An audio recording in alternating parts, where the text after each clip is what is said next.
jirtu hordoftoonni chaayinaa danii haatu baroonni nyaatu biratti qophii adda takka qabadhee isiniif dhiyaadhe isin harma warroonni maatii chaayinaa lafa nyaateen maatii chaayinaa lafa nyaataa isinin jenna laayikii godhuudhaan maatii chaayinaa lafa nyaataan afeerraa ka'e arrata seenaa ajaa'ibaa kan qabadhee isiniif dhiyaadhee jiru seenaan siyaasa akkana jettu barattoota lamaa ture barattoonni kun tokko cimaa fi tokko lafa barataan lafaa kun yeroo hedduu barataa cimaa kanarratti hirkachuudhaan qormaataa fi waa hunda irraa dalagata ture yeroo kana barsiisaan isaan kana jala dhaqqabuudhaan akka isaan lachuu qormaata fayyadamanii dhiyeesse qormaannis akka afaaniin gaafataman tokko tokko dhiyeessee fi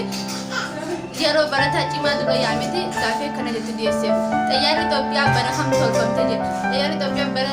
98 tolfame bara 99 hojiirra oolee jedhe mootummaan Itoophiyaa inni duraanii eenyu inni ammaa ta'u eenyu jedhe inni duraanii Hayilamaariyaam inni ammaa Abiyyiidha jedhe namni saala lamaan ni jira jedhe ni jiraas ni jaama hin jirus ni jaama qorannoo gaggeeffamu jirti ammaan dura addaan hin baane jedhe hayyee galatoomii jaanii sagaggeessan barataa kan ni yaama oguu yaamanii gaafii siqam nama gaafii gaafachuudhaaf oggoon seenu gaafii ni gaafatan bara kam dhalattee jaaniin bara 98 tolfameeti bara 99 hojiirra oolee jedhe abbaan kee maqaan isaa eenyu jaaniin inni duraanii Hayilamaariyaam inni immoo Abiyyiidha jedhe aadaa abbaan kee ta'u ni jiranii jennaan ni jiranis ni jaama hin jirus ni jaama qorannoon irra gaggeeffamu jirti ammaan dura addaan hin baane jedhe daawwattoota fayyadu qophii kanarraa